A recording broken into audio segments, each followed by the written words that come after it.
समस्तीपुर गांव एक अनापढ़ आदमी गिरधारी अपने बेटे अपनी बेटी सीमा के साथ रहता था। और उसी गांव में एक जमींदार रहता था जिसका नाम लालू था।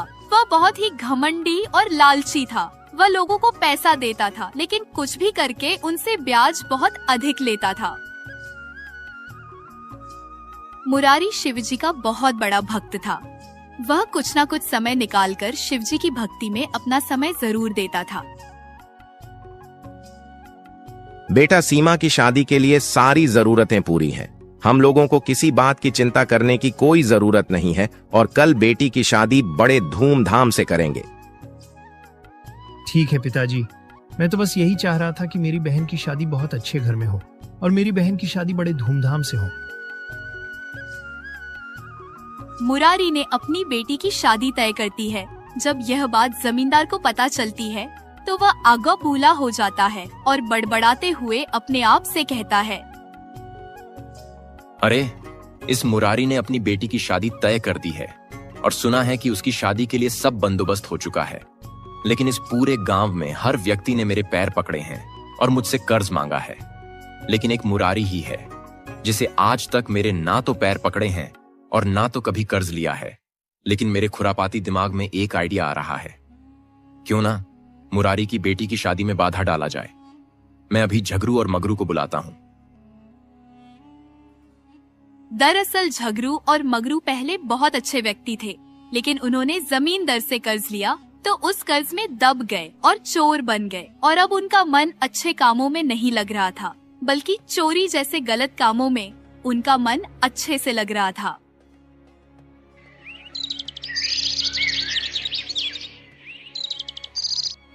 ऐसा सोचकर जमींदार झगरू और मगरू को अपने पास बुलाता है और कहता है, देखो झगरू और मगरू, मैंने तुम्हें यहाँ बहुत जरूरी काम से बुलाया है। देखो, हमारे गांव का वह अनपढ़ मुरारी ने अपनी बेटी की शादी कहीं अच्छे घर में तय कर दी है। अनपढ़ होते हुए भी वह अच्छा काम कर रहा है और आज तक उसने मुझे कर्ज नहीं मांगा है और ना ही मेरे पैर पकड़े हैं। तो मैं उसे अपने पैरों में गिड़गिड़ाता हुआ देखना चाहता हूं। उसके लिए तुम्हें एक काम करना होगा। जी मालिक, मैं आपके लिए हर काम करने के लिए तैयार हूं। बस आप काम बताइए कि आखिर वह कौन सा काम है जिसको करने से मुरारी आपके पैरों में गिड़गिड़ाएगा। मालिक, आप जल्दी से हमें वह काम बताओ। हम दोनों वह काम करके ही मानेंगे। देखो झगरू और मगरू, तुम लोगों को आज रात में चुपचाप चुपके से जाना है और मुरारी के घर में चोरी करनी है। चोरी के तौर पर तुम्हें जो भी सोना चांदी गहना मिले वह तुम लोग अपने साथ लेकर आना, क्योंकि मुरारी उन्हें चीजों की बदौलत अपनी बेटी की शादी कर रहा है। जब तुम लोग यह सब चुरा कर ले आओगे तो फिर मैं देखूंगा कि आखिर यह मुरारी कैसे मेरे पैरों में नहीं गिरेगा। झगरू और मगरू दोनों लालू की बातों को स्वीकार करके मुरारी के घर में चोरी करने की योजना बनाते हैं।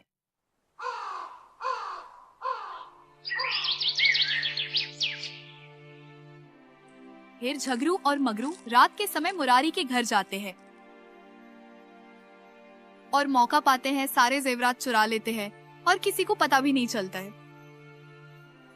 झगरू और मगरू दोनों जमींदार के पास जाकर उसे जेवरात दिखाते हैं। कभी जमींदार झगरू और मगरू से कहता है, अरे झगरू और मगरू, तुम दोनों लोगों ने बहुत अच्छा काम किया है और अब देखता हूं कैसे वह मुरारी मेरे पैरों में नहीं गिरेगा। और अब तो तुम लोगों ने इतना अच्छा काम किया है कि मुरारी हर हालत में मेरे पैर पकड़ेगा और रोएगा, अपनी इज्जत की भीख मांगेगा। हाँ मालिक, और जब वह मुरारी रोएगा, चलाएगा, अपनी इज्जत की भीख मांगेगा तो मुझे बहुत अच्छा लगेगा, क्योंकि आपकी खुशी में ही मेरी खुशी है। अच्छा मालिक, अब हम दोनों लोग यहां से जा रहे हैं ताकि कोई देख न ले। फिर झगरू और मगरू चुपचाप सबकी नजरों से बचते हुए चले जाते हैं।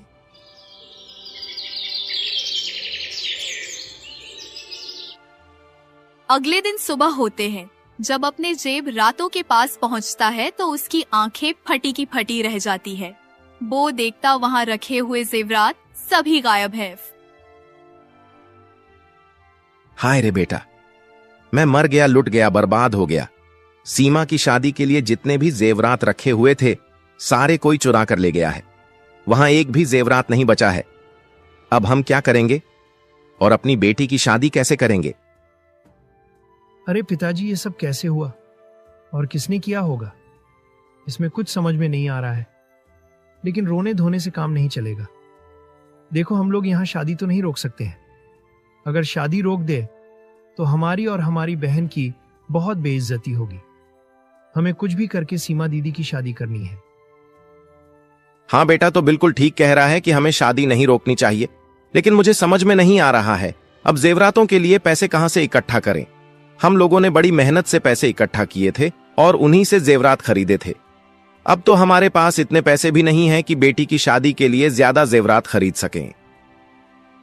देखो पिताजी, इसमें हमारी इज्जत का सवाल है और इसीलिए मेरे दिमाग में एक तरीका आया है जिससे कि दीदी की शादी बड़ी अच्छी और धूमधाम से हो जाएंगे। आप अभी जाइए जमींदार के पास और उनसे कुछ पैसे उधार ले लीजिए ब्याज पर, और फिर हम लोग कुछ ही दिनों में उनके पैसे कुछ भी करके लौटा ही देंगे, क्योंकि मौके का काम निकल जाए वही बहुत बड़ी बात है। हाँ बेटा, मुझे लग रहा है कि तुम बिल्कुल ठीक कह रहे हो। मैं अभी जमींदारों के पास जाता हूं।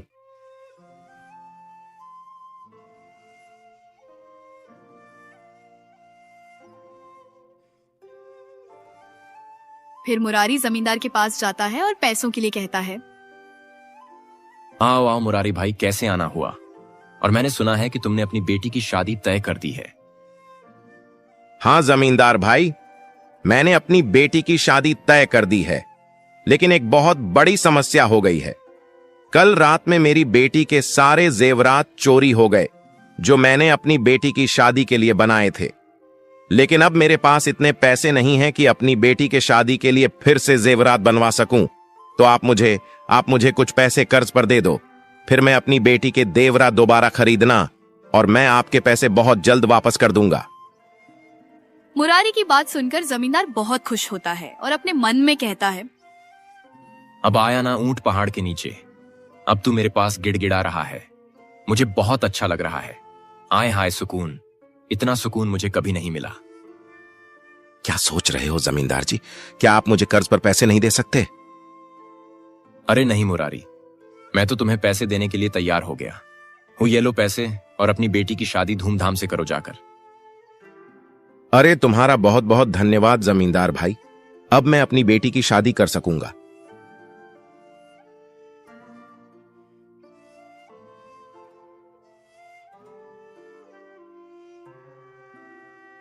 मुरारी अपने बेटे के पास जाता है तो मुरारी का बेटा मुरारी से कहता है, बाबूजी, क्या जमींदार ने आपको कुछ पैसे दिए हैं या फिर हमें कहीं और से जुगाड़ करने होंगे? नहीं बेटा, जमींदार भाई ने हमें पैसे दे दिए हैं और हम अपनी बेटी की शादी बड़े धूमधाम से करेंगे। फिर मुरारी अपनी बेटी की शादी बड़ी धूमधाम से करते देते हैं।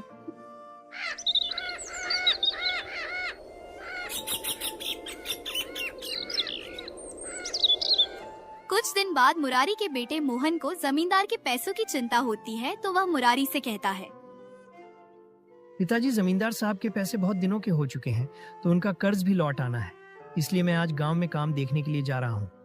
अगर कहीं काम मिल जाएगा तो मैं काम करने लग जाऊंगा। ठीक है बेटा, तुम जो गांव में काम ढूंढ लो, अगर मिल जाए तो बेटा काम कर लेना। और कहीं में जमींदार भाई बहुत ही अच्छे इंसान हैं। उन्होंने मुझ पर भरोसा करके मुझे पैसे दिए थे और उनके पैसे समय पर लौटाने भी तो है। मोहन पूरे गांव में काम ढूंढता है लेकिन उसे कहीं काम नहीं मिलता है। क्या हुआ बेटा, तुम्हें कहीं काम मिला या फिर खाली हाथ ही वापस घर आए हो? पिताजी, बड़े दुख के साथ कहना पड़ रहा है कि मैं खाली हाथ ही घर आया हूँ, लेकिन कोई बात नहीं, मैं आज ही शहर जा रहा हूँ और वहाँ कुछ काम ढूंढ लूंगा और फिर वहीं से पैसे ले आऊंगा, क्योंकि जमींदार साहब के कैसे भी तो लौटने हैं। मुझे कोई चिंता नहीं है, बस पैसों की ही चिंता है। ठीक है बेटा, तुम जो काम करने के लिए लेकिन समय पर घर का भी ख्याल ले लिया करना।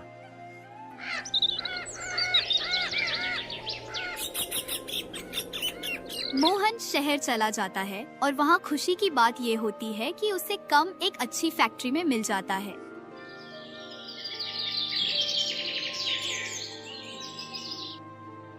1 महीने बाद मोहन वापस अपने गांव चलता है और साथ में कुछ पैसे भी लेकर आता है।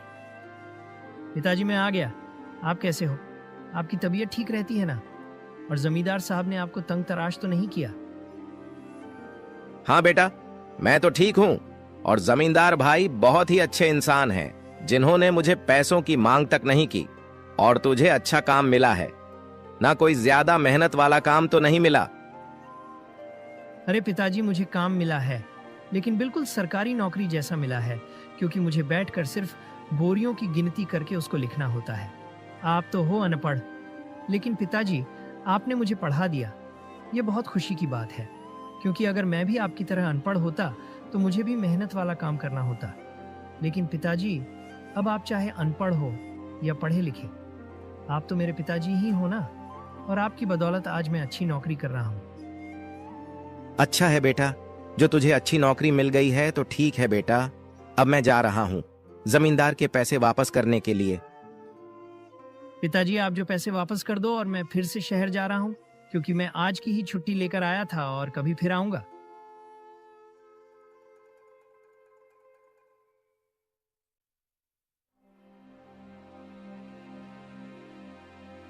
फिर मुरारी जमींदार के पास जाता है और उसे बहता है। जमींदार जी, क्या हाल है? सब बढ़िया ही है ना? और आज मैं आपके पैसे वापस करने के लिए आया हूँ कि मेरे पास कैसे इकट्ठा हो गए हैं। मुरारी की बात सुनकर जमींदार सच में पड़ जाता है और उसे समझ में नहीं आता है कि आखिर मुरारी नहीं इतनी जल्दी पैसे कैसे इकट्ठा कर ली मैं। अरे, इस मुरारी ने तो बहुत जल्द पैसे इकट्ठा कर लिए, लेकिन मुझे समझ में नहीं आ रहा है कि इसमें इतना जल्दी पैसे कैसे इकट्ठा कर लिए। आखिर कैसे? अच्छा, मैं इससे पूछकर देखता हूँ। अरे मुरारी, बहुत खुशी की बात है कि तुम मेरे पैसे इतनी जल्दी वापस कर रहे हो, लेकिन तुमने इतनी जल्दी पैसे कैसे इकट्ठा कर लिए भाई? अरे जमींदार भाई, मेरा बेटा शहर में नौकरी करता है तो उसी ने पैसे दिए हैं, और तभी मैं आपके पैसे वापस करने के लिए आया हूँ। वह इसका मतलब इतनी जल्दी पैसे इकट्ठा करने का काम सिर्फ इसका बेटा कर रहा है। मुझे कुछ करना पड़ेगा, क्योंकि अभी ये इतनी जल्दी पैसे लौटा देगा तो मुझे ब्याज ज्यादा नहीं मिलेगा। लेकिन यह मुरारी अनपढ़ है। मैं क्या करता हूँ कि इसे एक ऐसी पर्ची दे देता हूँ जिसमें लिखा हो कि मुरारी में पैसे और लिए हैं, लेकिन पैसे वापस नहीं किए हैं, तब मुझे 2 गुना पैसे मिलेंगे। मुरारी भाई की रखी है पर्ची, और इसे तुम अपने साथ में ले जाओ, क्योंकि इसमें साफ साफ लिखा है कि तुमने मेरे सारे पैसे वापस कर दिए हैं भाई। अब तुम जा सकते हो। मुरारी बड़े खुशी मन से अपने घर के लिए लौटता है, क्योंकि उसको लग रहा था कि उसके ऊपर अब किसी का ब्याज नहीं बचा हुआ है।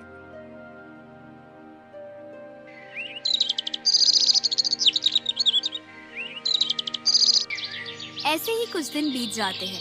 फिर एक दिन जमींदार अपने आदमी झगरू को बुलाता है और उससे कहता है, झगरू, तुम अभी और इसी वक्त उससे मुरारी के पास जाओ और उसे मेरे पैसे मांग कर लाओ। अगर वह पैसे देने के लिए मना कर तो तुरंत तुम उसे मेरे पास लेकर आना। जमींदार का आदमी तुरंत मुरारी के घर जाता है और मुरारी से कहता है, मुरारी जी, मेरे मालिक ने तुम्हें याद किया है और कहा है कि तुम मेरे मालिक के सारे पैसे लौटा दो जो तुमने ब्याज पर लिए थे। अरे भाई जी, तुम्हारे मालिक के कौन से पैसे वापस करने हैं? मैं तो उनके सारे पैसे उसी दिन लौटा दिए थे। अब मेरे पास उनकी कौड़ी तक नहीं है, तो तुम कौन से पैसे मांगने के लिए आए हो? ओ, मतलब पैसे लेकर मुकर रहे हो भाई जी? ऐसा करना ठीक नहीं है। अब देखो, तुमने पैसे दिए हैं या नहीं दिया, वह तो तुम मेरे मालिक को बताओ चलकर, क्योंकि मैं तुमसे बहस करूंगा तो कोई फायदा नहीं मिलेगा, और इसीलिए मैं तुमसे बहस करना नहीं चाहता हूं। ठीक है, मैं अभी जमींदार भाई के पास जाता हूं और उनको सारी बात सही ढंग में बताता हूं। ठीक है झगरू, तुम अब यहां से जाओ।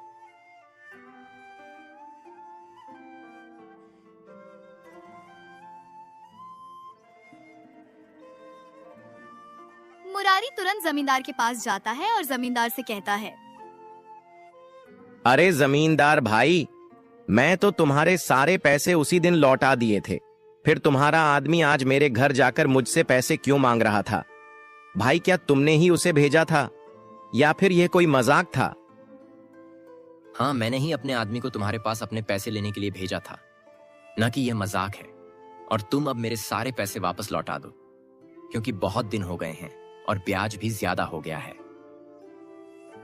अरे ये क्या कह रहे हो जमींदार भाई, मैं तो तुम्हारे सारे पैसे उसी दिन लौटा दिए थे और तुमने मुझे एक पर्ची भी थी, इसमें लिखा था कि मैं तुम्हारा सारा कर्ज वापस लौटा दिया है। अरे नहीं, उस दिन तुम मुझसे और पैसे ले गए थे ना कि तुम मेरे पैसे लौटा गए थे, और उस पर्ची में यही लिखा था कि तुमने 10,000 रुपए और कर्ज पर लिए हैं।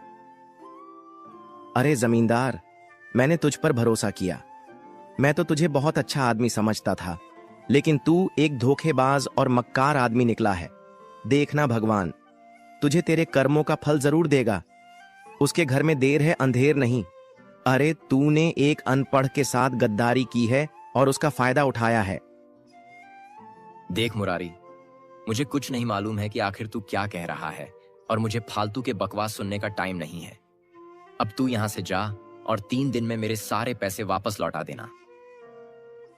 मुरारी को कुछ समझ में नहीं आ रहा था कि आखिर अब वह क्या करेगा और अपनी बेगुनाही कैसे सबको बताया, क्योंकि जमींदार ने उसके साथ बहुत बड़ा धोखा किया है। हे भोलेनाथ, मैं किसी के साथ कभी कोई गलत काम नहीं किया है और ना ही किसी को कोई तकलीफ दी है, तो मेरे साथ ऐसा क्यों हो रहा है? जमींदार ने मेरे साथ धोखा क्यों किया? अब मैं क्या करूं? अच्छा भगवान, अब मैं अभी सरपंच जी के पास जा रहा हूं और उसकी शिकायत करूंगा। मैं चुप नहीं रह सकता क्योंकि मैं बिल्कुल निर्दोष हूं।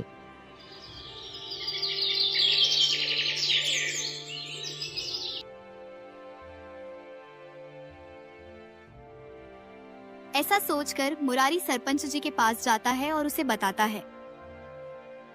नमस्ते सरपंच जी, आज मेरे साथ बहुत बड़ा धोखा हुआ है। मैंने जमींदार से पैसे कर्ज पर लिए थे, लेकिन उसके 1 महीने बाद ही मैंने उसके सारे पैसे सूद समेत वापस लौटा दिए थे। लेकिन अब वह मुझ पर या आप लग रहा है कि मैंने उसके पैसे नहीं लौटाए हैं, बल्कि और पैसे लिए हैं। अब मुझे समझ में नहीं आ रहा है कि मैं क्या करूं। मैंने पैसे लौटा दिए थे। देखो मुरारी, मुझे तुम्हारी कोई बात ऐसे समझ में नहीं आ रही है। कल तुम वहीं अपनी बात बताना और फिर मैं उस जमींदार से भी पूछूंगा, फिर मैं अपना फैसला सुनाऊंगा।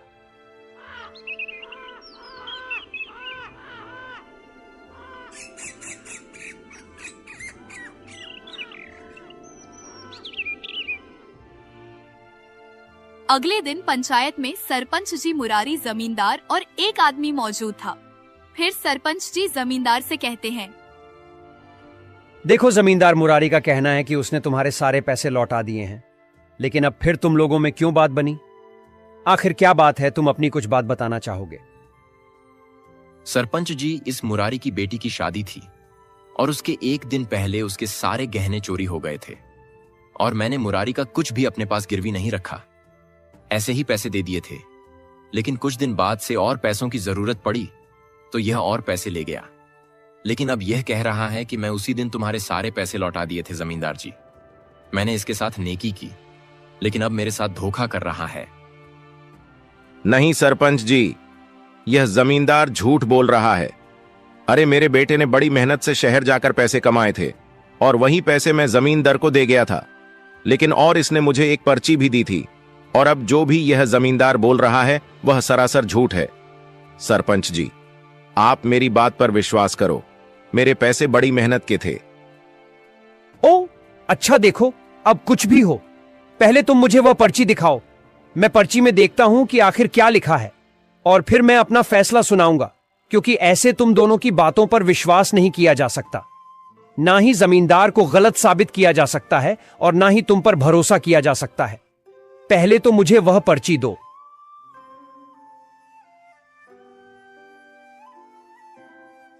अरे मुरारी, तुम जानते भी हो कि इस पर्ची में क्या लिखा है? अरे इसमें साफ साफ लिखा है कि तुमने जमींदार के पैसे नहीं लौटाए हैं, बल्कि उससे और भी पैसे कर्ज पर लिए हैं। अब तो साफ पता चल रहा है कि तुम ही झूठ बोल रहे हो और जमींदार सच बोल रहा है। सरपंच जी, इस जमींदार ने मुझे पर्ची दी थी, लेकिन मैं तो था अनपढ़, तो मैं पढ़ नहीं पाया। मैंने जमींदार पर भरोसा किया, लेकिन जमींदार ने मेरे साथ बहुत बड़ा धोखा किया है। सरपंच जी, अब मैं क्या बताऊं? मैं तो अनपढ़ हूं, तो मैं कैसे पर्ची पढ़ पाता? देखो मुरारी, अब कुछ भी हो, लेकिन मैं तुम्हें एक और मौका दे रहा हूं। कल तुम अपनी बेब्राहिम का सबूत देना और फिर मैं कल अपना फैसला सुनाऊंगा। आज की पंचायत यहीं पर समाप्त होती है। सब लोग अपने अपने घर जाओ और अपना अपना काम करो।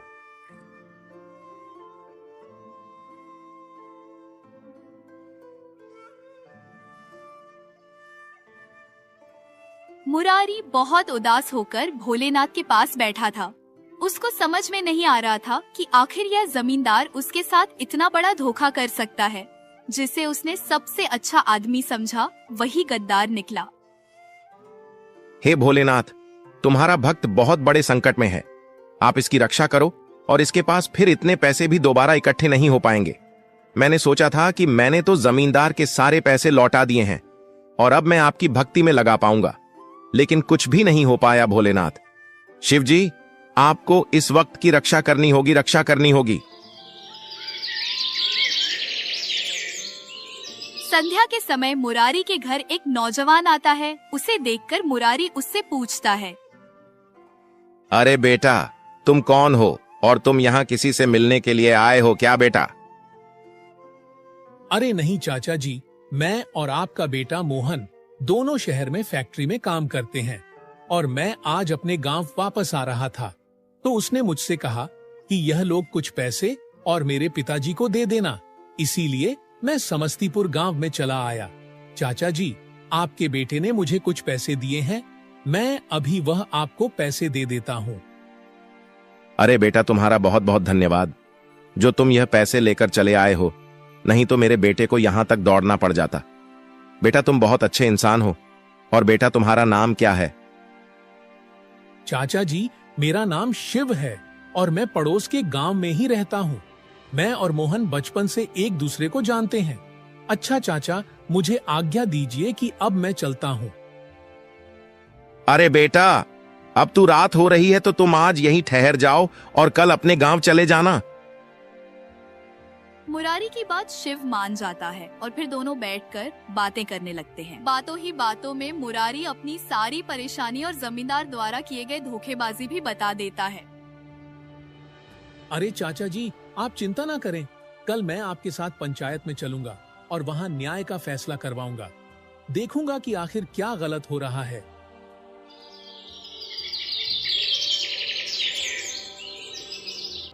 अगले दिन सुबह होते ही पंचायत शुरू होती है। सरपंच जी मुरारी से कहते हैं, क्यों मुरारी, तुम्हारे पास कोई सबूत है जिससे कि यह जमींदार गलत साबित हो जाए?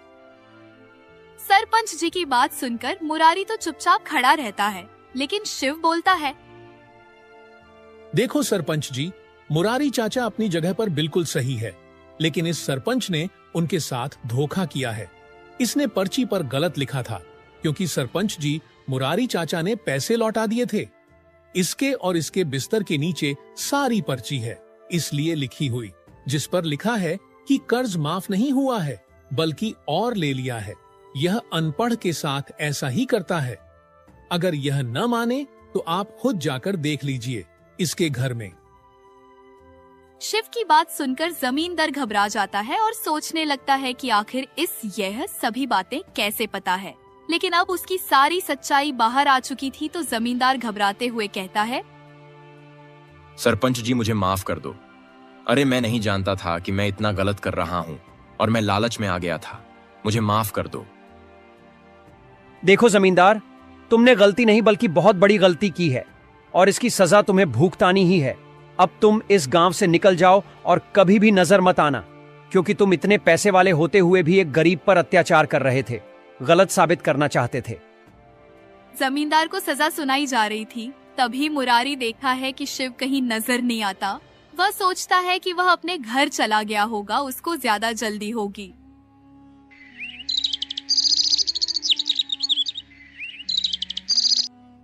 मुरारी अपने घर जाता है तो उसका बेटा वहां मौजूद होता है। मुरारी का बेटा मुरारी से कहता है, पिताजी, मैंने सुना था कि जमींदार आपके साथ बहुत गलत कर रहा है, इसीलिए मैं तुरंत शहर से गांव चला आया हूं। पिताजी, अब सब कुछ ठीक है ना? आप तो पंचायत से आ रहे हो, क्या बताया गया है? हाँ बेटा, सब कुछ तुम्हारे उस दोस्त शिव की वजह से हुआ है, उसी ने मेरी गवाही दी। अरे पिताजी, मेरा तो कोई दोस्त नहीं है, मैं तो अकेले ही काम कर रहा था, फिर मेरा शिव दोस्त कौन हो सकता है? मोहन के मुंह से ऐसी बात सुनकर मुरारी सोचने लगता है। फिर उसे सब कुछ समझ में आ जाता है। बेटा, सब समझ में आ गया कि आखिर वह शिव कौन थे। बेटा, वो हमारे स्वयं भगवान हमारी रक्षा करने के लिए और हमें हमारी इज्जत सहित और जमींदार को उसके किए की सजा दिलवाने के लिए आए थे। बोलो जय भोलेनाथ।